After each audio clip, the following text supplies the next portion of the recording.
Hi everyone, thanks for having me. My name is Rafael. You can call me Rafa for short. Um, you can find me on Twitter, Medium, Dev2, pretty much everywhere by that handle. Consider myself a full-time learner and also software engineer, and I'm currently working at Tasca to empower people to realize the full value of their skills. So in my spare time, I like to contribute to open source and also share as much as knowledge as I can. So in this talk, I'm going to actually, it's kind of a little bit of an exercise, thinking about like feature flags with GraphQL, but very front-end focused on the Apollo client and React. So we're gonna like explore React features, but also Apollo client features. So first of all, what are feature flags? So feature flags comes with a lot of names and shapes. They is often called feature toggle or feature switch. But the idea is the same. The idea is to be able to enable or disable features on the fly. So you can switch the application behavior based on those features. So that serves many applications such as A/B testing and app driving app configuration or gradually enabled features, many other things that you could do if you have those in place. So first thing would be, okay, how do I store or how do I manage? And certainly introduce some sort of like complexity to applications. And I guess that's why we do have third-party service focused solely on feature flags and manage of it, just like Optimizely, Rollout, and some other. But I guess the thing is, you don't need a third-party service to use feature flag. I've used it before, just in having that in memory on the server side, an application, storing that in your application DB, and manage that through, for example, a package I've used in Ruby before, a package called Flipper for manage that. That also, of course, you could use a third-party service that will provide a way more sophisticated approach with analytics, audience, and targeting, all sorts of features built in. And I guess like if I may share one first tip, is like the right tool for the right job. So really focus on what you need at the moment, and really go for your, I guess, the best tool that will suit your needs without trying to embrace, I don't know, an entire new world. Just, I don't know, baby steps. Yeah, so once we got everything sorted, we could think about like our features. We could have think about that. We could have this set of features in our applications, feature 1, feature 2, for example, and what would look like the GraphQL schema for that. We could have, for example, a type called feature with a name, and the name will be a string. And we could have a query that will serve enabled features. So what that query would return? Enabled features would return the enabled features for the user. So you could use authentication headers and so on to actually filter out the features that the user can see. So the user don't get to see all the features, just the one that is enabled for them. And yeah, so this could be one initial approach. And then how the good thing about it is that we are thinking about like the schema rather than like the way it's stored. And I guess if I could share a second tip would be we expose functionality without exposing implementation details, which is really good for like, I guess, any API, because then we could swap entirely the way we store or manage, or the way we well, we indeed manage that information and then just keep our clients and communication between our server and client untouched. And another like tip that I'm gonna to share is like this is actually leaving this link, which is you can go there and we'll open up Code Sandbox. And I've been using Code Sandbox a lot. Whenever I want to try something out, I actually just go there and create a sandbox. And here I have a sandbox for an Apollo server that will provide a GraphQL API and running our schema. So here I defined our types in our feature. Actually an all type query in our feature. And then I'm just providing some static data here, enabled features, returning feature 1, feature 2. So if we jump here in the playground that it's provided by the Code Sandbox, actually the Apollo server running, we can query that and we're gonna get our data. So I guess the tip of like using Code Sandbox is it saves a lot of like time for you prototyping anything, because there are a lot of templates. You can fork the official template for Apollo server, for example. You can fork this template, this app, and yes, that's gonna be way faster than having to bootstrap everything. Now, we got our servers up and running. So what would look like in the client side? So I'm familiar with React and Apollo client, but I guess it really doesn't matter that much. I guess you should really make, I guess, again, the best, the right tool for the right job. As I'm familiar with it, I often go just with it. And the way we use the Apollo client, we basically have to initiate this Apollo client, and then we wrap our entire application inside that Apollo provider. So that Apollo provider will provide all the capabilities and all the APIs from Apollo into the GraphQL, into the React app. So if you notice here, we are targeting our sandbox. So this is one of the things that I like a lot, because we are going to use this feature flag sandbox here. So this is actually the client side of app, and we're gonna get our client here, and we're gonna instantiate on that, and we're gonna provide the GraphQL client to all our application here. So let's do a query, right? So how could we list all the feature flags that our app, that our user has? So just like we've done in the playground, we would have a query here. We query enabled features, and we get the name. And then I'll create a React component called list feature flags that will get the loading, error, and data from a use query. So that use query is actually a hook provided by the Apollo. So the Apollo client exposed that hook, so we can fetch the data from the server, the GraphQL API, and then it returns whether or not it's loading, if there is any error, and finally the data.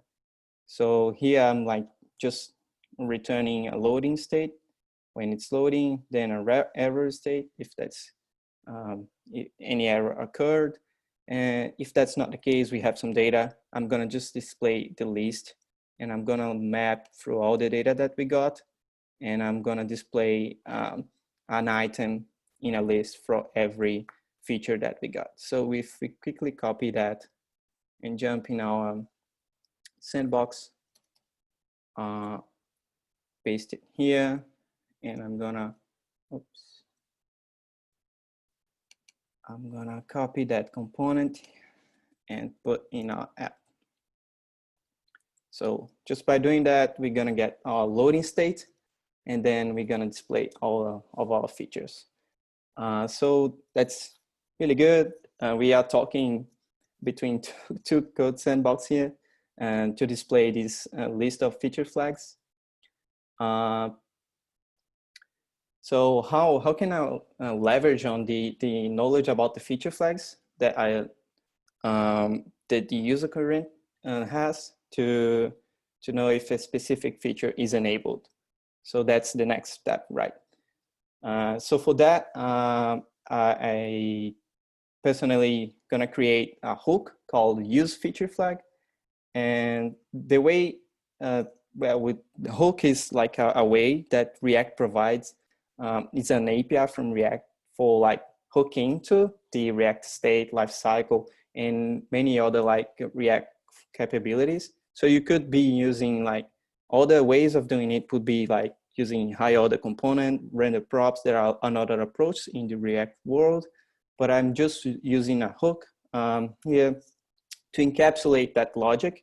So if we look at it, this use feature flag, it receives a name that the names that the feature flag that we want to know if whether or not it's enabled for that for the user, and we'll just does the same query that we were doing before, relying on the Apollo hook. So we are creating a hook that leverages on another hook, and it's a fairly common approach in the React world. And if there is no data, I'm actually just returning the error and loading. But if we got some data from the server, I'm just gonna quickly do a find in that list of features by the name passed as a parameter. So if I find that, I will have enabled as true. If I don't find it, enabled will be false. And what I'm returning in the end is that feature with either the enabled as a true or false and an error state. So we can copy that hook here and paste in our sandbox as well.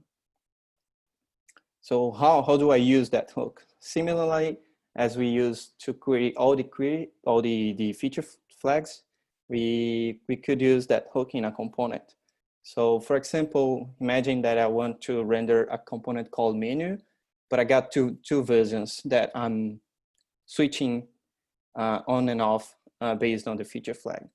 So here I could get, for example, this will be switched by the name of the feature tree, and then I'm gonna pass down this name to the hook that we just created. And if I don't get any, if enable is undefined because I haven't like got any response from the API yet, I'm just presenting a loading state. But if I got something, I'll check, okay, is that enabled? Then I'll return a new menu because like this flag is enabled. Otherwise, I'm gonna just return a regular menu. So we can copy that, jump here to the sandbox and render this menu component. So if I refresh the app, we're gonna get the intermediate state by loading, and we're gonna see that regular menu because feature tree is disabled. So we just got different output based on the feature that is coming from the server that we are asking for them. And we could have another component here. For example, I can call it sidebar. And it's going to render a new sidebar whether or not we do have like feature 2 enabled. So if I just jump here and put that sidebar, we're gonna fresh loading state, and then we got our new sidebar. So that's really cool because not only we could be switching like the implementation on the fly, and then when that feature changed, we're gonna like be rendering different components, but we could also be changing application configuration, perhaps like a set of like, we could be switching like the query that we are doing to the GraphQL server based on the feature flag. So the possibilities are many. But just by this example, I can already see that we got a bunch of like loading states. So if we had another one here, I'm gonna call it drop down feature one. And if I render that, we got a bunch of like loading states, and then we got our results. So one thing that bothers me is that everything that is kind of like has its own loading state, and therefore we get that bad feeling about like that's loading intermediate states all over the place. So one thing that we could do to potentially help increasing the user experience would be prefetching that, right? So for doing that, we could leverage on the caching of the Apollo client. So the Apollo client is of course, like the client we use in the React, and it comes with like in-memory cache implementation by default. What it means is that whenever you do a request, it caches the result in the front end, but that cache is leave just up until the user actually refresh the browser. So it's not like long-lived. You would have a lot of like inconsistency between the data that is cached in the application layer, in the front end of the application. But we could rely on this behavior just to, for example, prefetch all the enabled features, and then once we got the other components to render, the results will be already cached, so we would see an immediate rendering. So the trade-off here is really is slowing down the overall load of the application in favor of rendering those dependents, those components that are way down in the hierarchy way faster. So to do that, we could create another component, and this time I'm gonna call it like enabled features. So it's gonna get whatever components we are getting as a children array, and we're gonna return that without doing anything with it. But in the middle of the component, like while it's rendering, we're gonna use that same query that we've done before for creating all the enabled features. So we're gonna have a load state, because why not, and then some error state, error handling, and then we're gonna return the components, or all the children that component has. So if we jump here and put that component called enabled features, we could wrap up the entire app on that component as well. And by doing that, okay, refresh.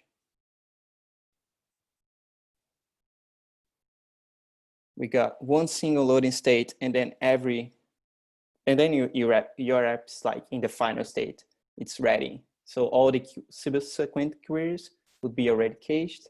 So we'll leverage on the data that was prefetched by that component high up in the hierarchy, and we'll be displaying the actual component for those like configured feature flags. So I guess this is a cool trick that we could all leverage on. We don't need to wrap up the entire application. We could be wrapping up a portion of the app, certain amount of like components that we know that are going to need that information. And that's just a cool trick that we could do. So what would be the next steps for that?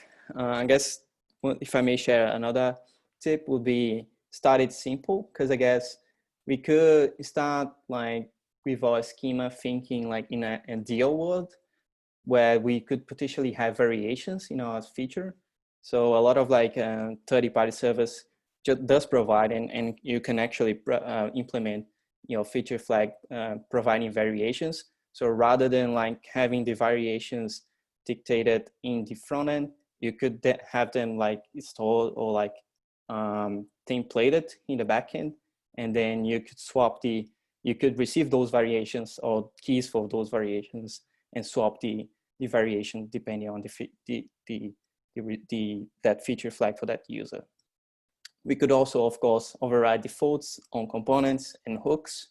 For example, the Apollo client provides the fetch policy for the queries, so we can actually pass network only. So it ignores any cache result and always does the network request.